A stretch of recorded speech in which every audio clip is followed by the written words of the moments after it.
T4 cell, and Bugera tubes, this could be good.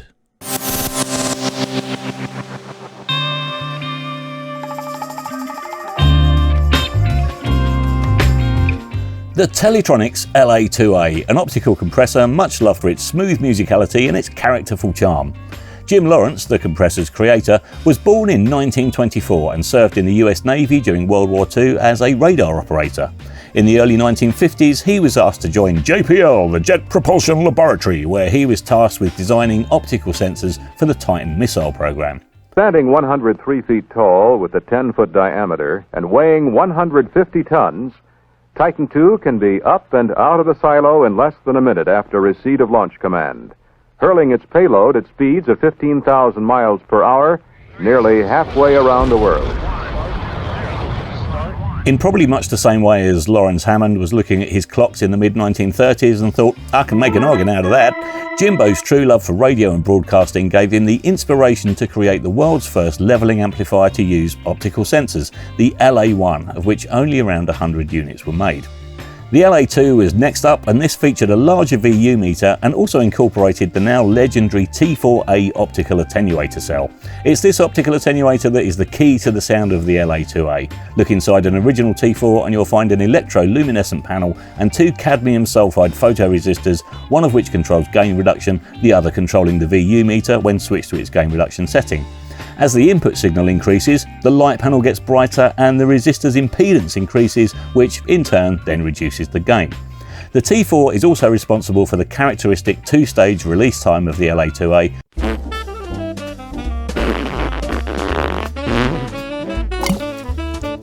with 50% of the signal averaging around 60 milliseconds to recover, and the remaining 50% eking it out for between 1 and 15 seconds, depending on both the source signal and where the peak reduction knob is set. Although it's the T4 cell that really gives the LA-2A its character, charm and its pleasingly musical characteristic, the tube circuitry that surrounds it has also been an important factor in the success and longevity of the unit, with even the modern day reissues adhering closely to the original design, as well as an ever increasing stream of plugins and hardware clones. And it's one of those hardware clones that we're going to be looking at in this video, the bargain basement Klark Teknik KT-2A, although this little naughty boy hasn't been entirely without problems.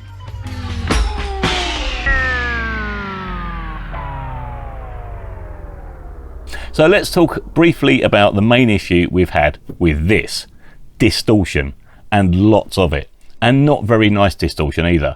We've defaulted to the track we had recorded for the 1176 and Pultec shootouts of a few months ago, as should you wish to download the audio files and have a critical listen, you can compare the character of this with its KT-76 sibling. But here's how it sounds on Andy's vocal, being fed from our Focusrite Claret 8 preamps, chosen for its super clean converters and direct line inputs that bypass the preamps. Words come easy, tumbling from my lips in delight, bright and breezy, every word a smile behind my eyes. You light the fire in my mind, oh, I never get tired. That's pretty spectacularly awful, and this is being fed the signal at around -9 dB, or for those just getting into audio land, about 2/3 of the way up the meters. Barely getting out of the green and tickling the yellow, nowhere near the red, and the distortion is coming from the output stage of this. Let's have a listen to Michael's Rhodes, with again a very conservative level going into this and a similarly conservative level coming out.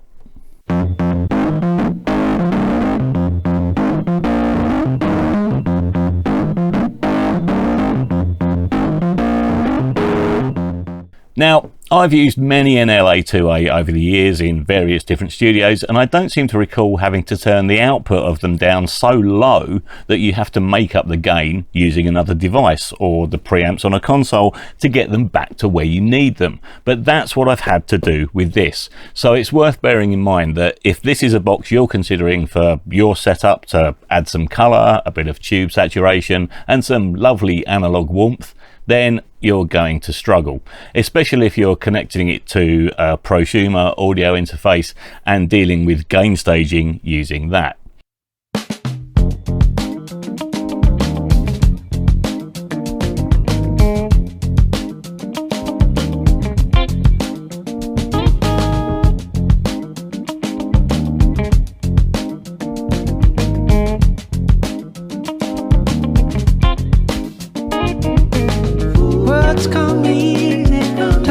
from my lips in delight, bright and breezy, every word a smile behind my eyes. You light a fire in my mind. Oh, I never get tired talking about you. Oh, no, no, no, talking about you. Talking about you. Talking about you.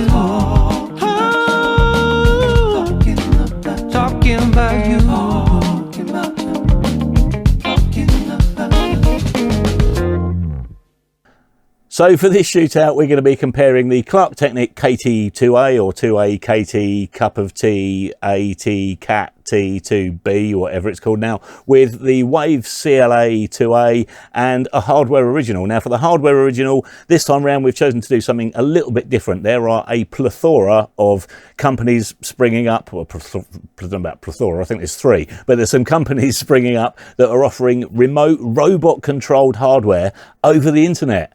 How cool is that? Welcome to 2020, everyone. So we've chosen to go with Access Analog for this one because they've got a lovely LA-2A in their rack and I'm quite excited to use it. So here's their website, accessanalog.com. I've been playing around with this for a couple of days and I'm so impressed with it. We're actually going to do a separate video on this because it's great. So I won't go into too much depth here, but this is really great. It works really well, it's really good fun, and we'll do a deeper, more in-depth video on kind of how this works and what sort of sounds you can get by controlling hardware that's several thousand miles away from where you are. We're in London, this hardware's in Colorado, and I can control it in pretty much real time. That's spectacular. So we'll do a video on that. There's their website. Connect robotically controlled hardware from anywhere with an internet connection. So that's good. So how does that work in our DAW? So in the DAW, we simply load up the Analog Matrix plugin like that and connect to it. There we go. We're now connected to a rack of hardware halfway around the world. That's pretty impressive. But does it work? Well, yes, it does. So there's 2 options for recording your audio through their hardware. The first one is in real time. So if you've got a really good internet connection or even a medium internet connection, I mean, our internet connection is appalling here, but all the real-time tests we've done have worked well.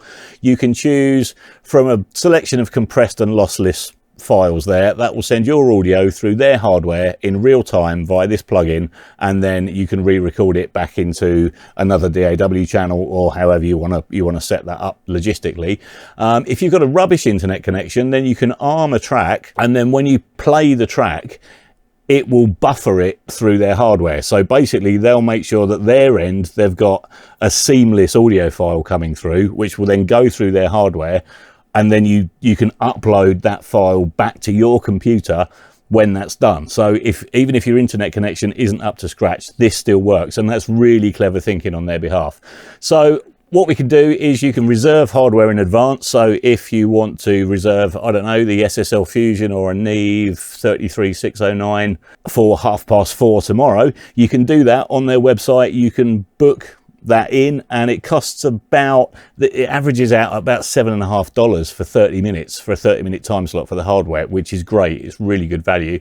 If you've got credits in your account, which we've got 1 left at the moment, then if hardware isn't currently booked and being in use, then you can just use it on demand. So and some of it's free, so you can test it out and try it. They also do an XLR cable, a bare bit of wire, which is the Antelope loopback, so you can drop that in, and it will just plug the output of their converters round to the input on their converters, so you can just play around with the latency and get the best kind of setup for you for the actual sending the audio there and back. In our case, we want to put something on it, so why don't we put an LA-2A on it if it's available, which it is, because that's what this video is about. So you simply take the LA-2A, you drop it onto there, and we now have on our drums an LA-2A halfway around the world in pretty much real time.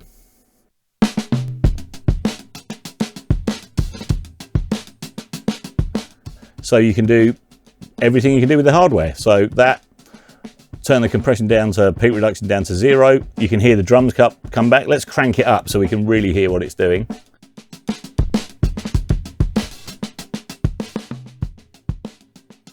And we can bring our output up to compensate.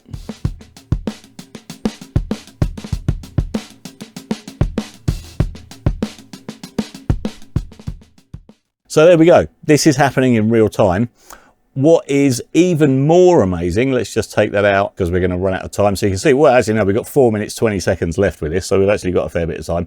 But what's really amazing is that there's cameras in front of their hardware units that are actually filming the meter on the unit in real time. And then that's then being translated into software. So the meter on here isn't just a sort of guessed kind of digital reconstruction of what might be happening. There's a camera in front of the meter on this unit in their rack, and that is then feeding information back to this plugin, which is then telling us what the camera is seeing, what it's doing.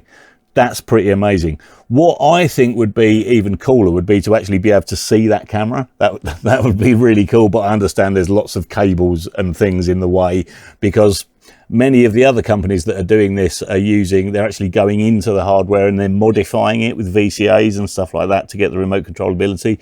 These guys aren't. They're using robots. They're actually using remote controlled servos, and there's little things that go across button panels that with solenoids that actually push the buttons in when you're doing it. So they're leaving the original hardware untouched, which is great. All they've got to do is pull their robots off, stick the plastic knobs back on, and the hardware can come out of the rack, be serviced, replaced with another unit, whatever. So that's great. So this works really well. So this is what we're going to be using for the real LA-2A. And again, we'll go, as I said before, we'll go into a deeper dive with Access Analog in a future video, because what they're doing is great. We're using the Waves CLA-2A, and of course we're comparing it with the Klark Teknik. So two different settings. We're going to have a mild compression setting, kind of as you'd use in a mix, and we're going to have a more extreme compression setting. So let's crack on with it, and first off, let's hear a bit of drums.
And now for bass.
And guitar at the mild setting, and then the more extreme setting straight after. Now listen out for differences in distortion here in particular.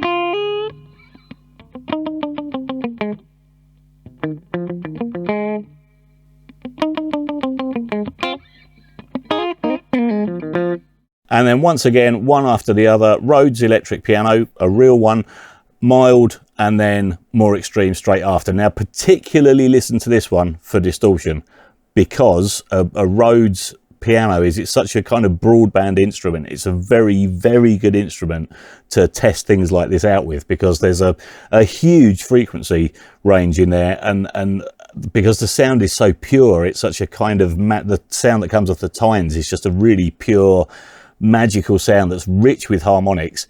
Any distortion needs to sound good on a Rhodes. If you've got horrible distortion, you'll hear it. So this is a great test for these units. So particularly listen out once again for the distortion on these two.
And finally, Andy's vocal. Words come easy, tumbling from my lips in delight, bright and breezy, every word a smile behind my eyes. You light the fire in my mind, oh, I never get tired talking about you. Oh, no, no, no, talking about you. Talking about you, oh, talking about you. Words come easy, tumbling from my lips in delight, bright and breezy, every word a smile behind my eyes. You light the fire in my mind, oh, I never get tired talking about you. Oh, no, no, no, talking about you. Talking about you. Oh, talking about you. So, what do we think? Is it worth buying one of these compressors? Well, we're going to be doing a roundup video very soon where we talk about the pros and cons of all of these Klark Teknik units, as well as this one, and also give you, our regular viewers, a chance to win one as well. So make sure that you hit the subscribe button and ding the ding dong to be notified of our future videos. Now, lots of people commented on our 1176 and Pultec shootouts that we should have included the universal audio plugins in here, but we can't include everything, and we don't have the required hardware to run universal audio plugins for various reasons. But you can go to our website, presentdayproduction.com, and download the audio files for yourself for free and compare them with your own plugins in your own DAW. So I'll wrap up by saying that I think this actually sounds great and very LA-2 like, but with one major caveat: the gain staging and distortion. I think Klark Teknik may have over-egged the character of the tube recovery stage of this unit, and not for the better. And that's something that Behringer, the parent company, have been traditionally good at. Who remembers the tube mic pre that didn't even have the tube in the audio circuit, but instead it had a cunningly placed bulb behind it with a little window so as you could see it glowing. So a Mark II revision would definitely benefit from having that looked at, and would also hugely benefit, I think, from an additional input gain stage. Now, I know that's not true to the original, but the world is very different now, and this has been very difficult to drive with enough level going into it to be able to achieve the desired level of compression. And even then, if you want the same kind of level coming out as you have going in, this output gain starts to sound very gnarly when it gets past around 20 or 30, and you have to make up the gain elsewhere. If you've got a mic preamp on the front end of this and you want to use it for some mild compression on the way in, or if you're putting bass guitar through it in much the same way, then it's great. I mean, you just have to kind of listen out for that output stage doing its nasty stuff. I also found the release characteristic of this to be very different, and that was particularly apparent on the drums, with the Klark Teknik unit not really nailing the two-stage release anywhere near as well as even really the Waves plugin does, but there we go. Talking of two-stage releases, I'm off for one, but not in my pants this time. So thanks very much for watching. Once again, a huge welcome to the raft of new subscribers we've had on the channel. We've been working really late into the night to get these videos out, so all your kind comments are very much appreciated. Thank you. And of course, a huge thank you once again to the superb musicians who took part in this shootout and the 1176 and Paultec ones. Andy Platts on vocals, Chris Boot on drums, Michael Horner on Rhodes, Andrew Blowers on bass, and James Maltby on guitar. All their lovely details are in the description below. And if you like this video, don't forget, please make sure you subscribed. Make sure that you've hit the ding dong, given us a big thumbs up. And if you didn't, then just hit the thumbs down twice. Go and do it better, and leave us the link to your video in the comments below. Thanks very much, guys and girls, and you'll see us in the next one.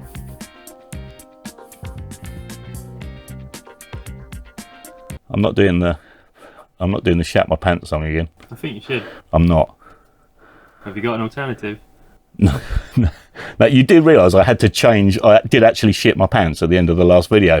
I've had to change my pants 6 weeks early. What? I know, it's not even the end of December. I've had to get the reserve pair out just to kind of see me through till the end of the year. All because of the shat my pants song, because, you know, should be at home now doing things, and not. I'm here doing YouTube videos and shitting my pants. I'll get you some new pants for Christmas. Thanks, that's what I need. And not Christmas pants either, or SpongeBob ones. Hello Kitty pants, that's what we need. Okay. Hello Kitty pants. Okay. Okay, it's on my list. Santa, you better be listening. Hello Kitty pants for Christmas. And thousands of pounds. Thank you, Santa.